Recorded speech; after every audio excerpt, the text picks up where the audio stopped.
Hello student, आज हम जिस टॉपिक के बारे में डिस्कस करने वाले हैं उस टॉपिक का नाम है नेटवर्क टोपोलॉजी। यह कंप्यूटर साइंस सब्जेक्ट के चैप्टर नंबर 4 कंप्यूटर नेटवर्क से लिया गया है। इसमें हम डिस्कस करेंगे कि एग्जैक्टली नेटवर्क टोपोलॉजी वर्क कैसे करता है और यह कौन कौन सी मीडिया का इस्तेमाल करता है और इसकी खासियत क्या है, और बाकी सारे स्ट्रक्चर के बारे में यहाँ डिस्कस करेंगे। तो आइए हम देखते हैं network topology.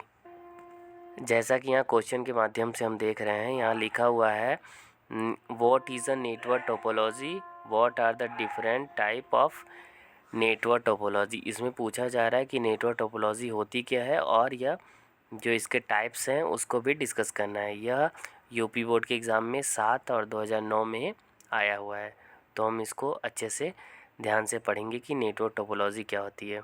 Answer, meaning of the network topology. Exactly क्या मीनिंग होती है नेटवर्क टोपोलॉजी की, हम यहाँ देखते हैं।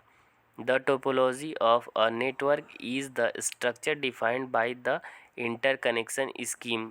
This structure can be viewed as a graph with vertex representing the switch nodes and the branches representing the transmission channels। यहाँ बताया जा रहा है कि नेटवर्क टोपोलॉजी एक ऐसी स्कीम है जो डिफाइन करती है स्ट्रक्चर को। किसके स्ट्रक्चर को? नेटवर्क के स्ट्रक्चर को। इसमें हम यह देखेंगे कि एक नॉर्मल कंप्यूटर में जब भी हम नेटवर्क को इस्टेब्लिश करते हैं तो उसमें कैसे कैसे स्विचेस और ग्राफ का इस्तेमाल किया जाता है, कौन कौन से ब्रांचेस लिए जाते हैं, कैसे इसके ब्रांच क्रिएट किए जाते हैं।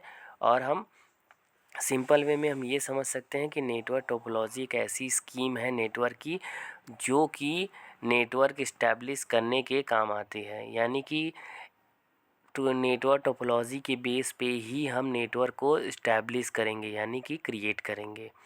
हम इसके स्ट्रक्चर को डिफ़ाइन करेंगे कि हम कौन कौन से स्ट्रक्चर से नेटवर्क को क्रिएट कर सकते हैं।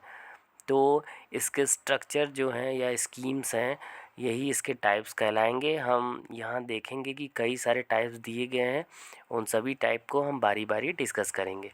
तो लिखा हुआ है टाइप ऑफ नेटवर्क टोपोलॉजी। यहाँ बताया जा रहा है कि नेटवर्क टोपोलॉजी के वेरियस टाइप्स हैं। पहला है मेश टोपोलॉजी, दूसरा है रिंग टोपोलॉजी, तीसरा है बस टोपोलॉजी, चौथा है ट्री टोपोलॉजी, पांचवा है स्टार टोपोलॉजी। तो हम बारी बारी इन टोपोलॉजी के बारे में डिस्कस करेंगे। तो आइए आगे हम बढ़ते हैं नेटवर्क टोपोलॉजी के टाइप्स के बारे में पढ़ने के लिए। फर्स्ट टोपोलॉजी है mesh topology. In this type of structure each node is directly connected to every other nodes. Each device has a point-to-point link with each other devices. This topology provides the alternative routes between nodes. A very large wire length is required and cost may be become too high to be justified. Public and private data communication network use this kind of topology.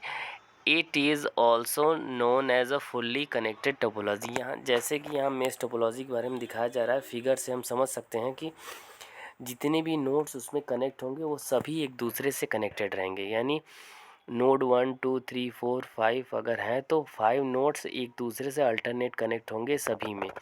तो जैसे कि यहाँ बताया जा रहा है कि यह पॉइंट टू पॉइंट लिंक होते हैं, यानी कि डायरेक्टली सब एक दूसरे से इंटरलिंक्ड होते हैं। पहला दूसरे से, पहला तीसरे से भी, पहला चौथे से भी, पहला पाँचवें से भी।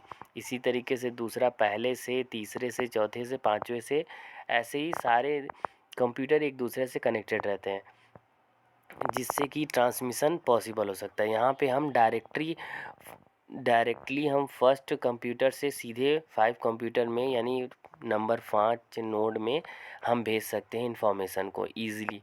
इसमें बहुत सारे वायर का उपयोग किया जाता है, इसलिए इसकी कॉस्ट बहुत ज़्यादा ही हाई होती है।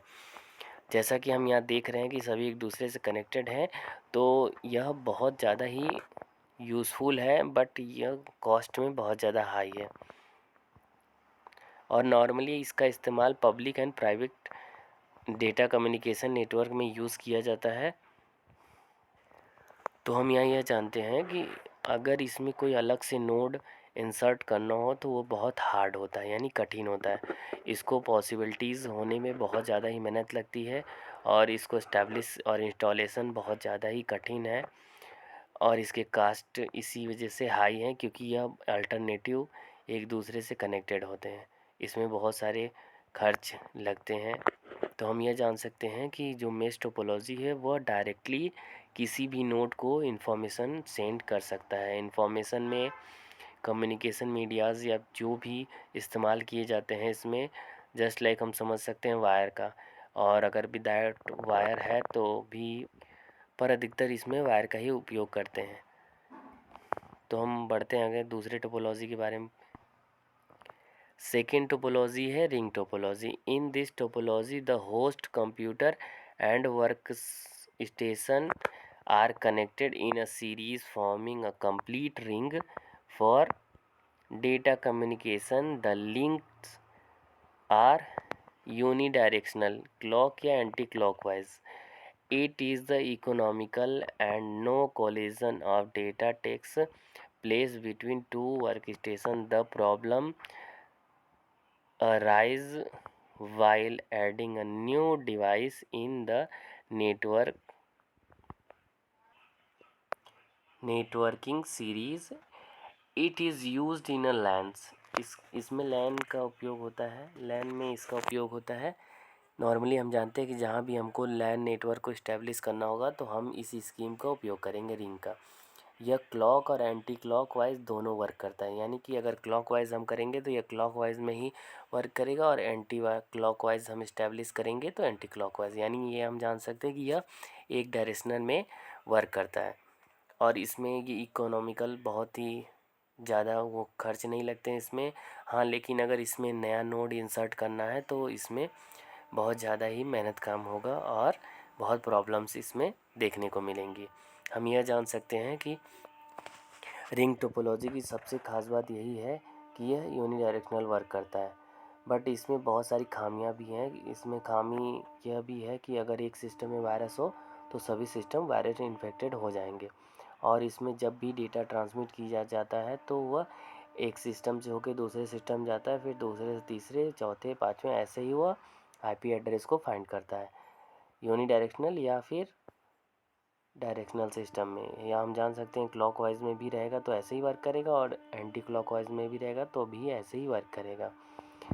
तो हम यह जानते हैं कि यह लैन में उपयोग होता है। आगे हम चलते हैं तीसरे टोपोलॉजी के बारे में पढ़ते हैं। थर्ड टोपोलॉजी है bus topology. In this kind of structure there is a no central host computer.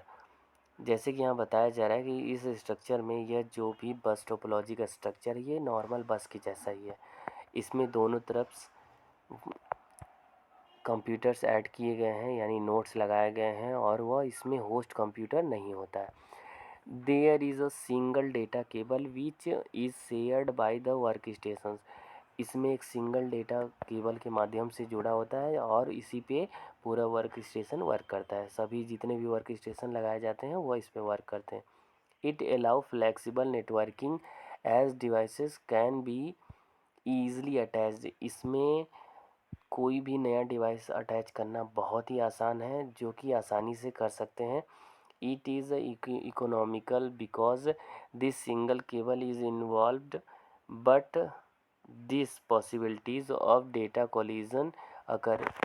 यह इकोनॉमिकल बहुत ही नॉर्मल होता है, मतलब कास्ट इसकी कम होती है, लेकिन इसमें सबसे जब बड़ी प्रॉब्लम यही होती है कि इसमें डेटा कोलिजन हो जाता है, यानी डेटा मिक्सअप हो जाता है और इसमें बहुत सारे एरर भी आ जाते हैं।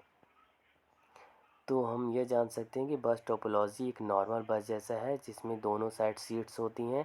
वह कंप्यूटर वर्क स्टेशन मान सकते हैं और यह इसी प्रकार वर्क करती है कि उस पर डेटा को सेंड किया जाता है। और यह एक सिंगल केबल के माध्यम से लगा होता है। इसमें अलग नोड या वर्क स्टेशन ऐड करना आसान होता है और इसमें सबसे ज़्यादा डर डेटा कोलिजन यानी डेटा का मिक्सअप होना होता है और इसमें बहुत एरर भी आ जाते हैं। आइए हम अगला डिस्कस कर। 4 नंबर है tree topology. It is also known as hierarchical और vertical network. There may be more than one central node as it follow tree like a architecture. If one central fail, the network can be continued to be partially operational. This of this kind of structure is used in remote access network. जैसे कि यहाँ बताया जा रहा है कि ये जो स्ट्रक्चर है इसको रिमोट नेटवर्क एक्सेस भी कह सकते हैं या फिर नेटवर्क में इसमें यूज़ किया जाता है. हम यह नॉर्मल जान सकते हैं कि रिमोट एक्सेस नेटवर्क भी इसको कहा जाता है और उसमें यूज़ ही किया जाता है इस स्ट्रक्चर को. यह टोपोलॉजी सबसे ज़्यादा उसी में यूज़ की जाती है और यह इसमें बताया जा रहा है कि यह एक ट्री जैसी होती है. जैसे कि नाम से हमें पता चल रहा है कि यह एक ट्री जैसी होती है जिसमें एक मेन हेड होता है और उसी से जुड़े हुए कई सारे नोड उसमें लगाए जाते हैं. जैसे कि हम यह जान सकते हैं पेरेंटल इशू, जैसे कि ग्रैंड पेरेंट हैं, उनके बच्चे हैं, सन है, ग्रैंड सन है और ऐसे ही यह प्रक्रिया पीढ़ी दर पीढ़ी बढ़ती जाती है. उसी हिसाब से ट्री टोपोलॉजी भी वर्क करती है. इसका स्ट्रक्चर भी एग्जैक्टली ट्री जैसा हो, रूट के हिसाब से वर्क करता है. सबसे मेन रूट से फिर स्टेम, फिर इसी तरीके से लीव्स और फ्रूट्स एक्सेट्रा एक्सेट्रा.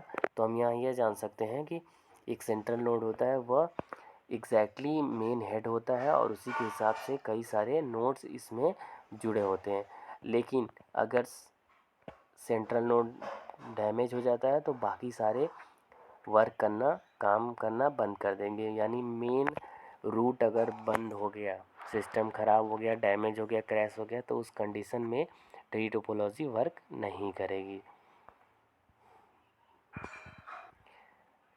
अब हम आगे पांचवें टोपोलॉजी के बारे में देखते हैं कि उसमें क्या दिया हुआ है. स्टार टोपोलॉजी, यह पांचवा टाइप है इसका. In this different work stations are connected by the cables with the centrally located host computer known as a server और हब. इसमें बताया जा रहा है कि यह डिफरेंट टाइप के वर्क स्टेशन या फिर नोड को कनेक्ट किया जाता है बाय केबल और इसमें एक सेंट्रल सर्वर लगाया जाता है. सेंट्रल में हम यह मान सकते हैं कि इसमें एक सेंट्रल नोड होता है, इसको हम सर्वर या हब कहते हैं. वह उसी के माध्यम से सारे वर्क स्टेशन एक दूसरे से कनेक्टेड होते हैं. The server is responsible for routing traffic and fault isolation. इसमें सारा काम सर्वर का ही होता है. वह सभी चीज़ों की रूट को डिफाइन करता है, फॉल्ट आइसोलेशन करता है और the failure of a work station does not effect the structure. अगर कोई वर्क स्टेशन फेल हो जाता है यानी कोई नोड या डिवाइस काम करना बंद कर देता है, किसी वजह से प्रॉब्लम आ जाती है, तो बाकी सारे स्ट्रक्चर पे कोई इफ़ेक्ट नहीं करता.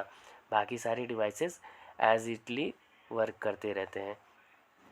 But a failure of the central located host computer, यानी कि अगर सेंट्रल जो हब लगाया गया है या फिर सर्वर लगाया गया अगर वो फेल हो जाता है, hubs causes a complete the break down of the communication network. तो सारे के सारे सिस्टम का जो नेटवर्क या कम्युनिकेशन स्ट्रक्चर है सब का सब बंद हो जाएगा और यह इसका सबसे बड़ा ड्रॉबैक है. अगर किसी सिस्टम में वायरस जाता है तो बाकी सारे सिस्टम को इफ़ेक्ट नहीं होगा.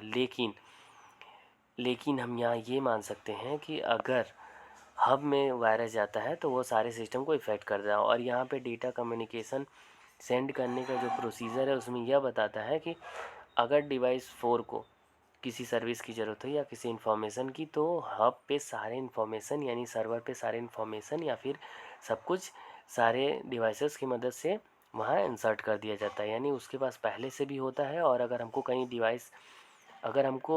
डिवाइस 1 को डिवाइस 3 को इन्फॉर्मेशन सेंड करनी है तो वह हब को दे देता है. उसके बाद फिर डिवाइस 3 जब चाहे तब उस हब या सर्वर से उस डॉक्यूमेंट को या सर्विस को ले लेता है. तो यह इसका प्रोसीजर है और यह बाकियों से अच्छा होता है. स्टार टोपोलॉजी सभी टोपोलॉजी में बेस्ट माना जाता है और इसका सबसे ज़्यादा उपयोग किया जाता है. आई होप आपको यह टोपोलॉजी या नेटवर्क टोपोलॉजी समझ में आ गई हो. अगर समझ में नहीं आया तो एक बार और सुन सकते हैं. Thank you.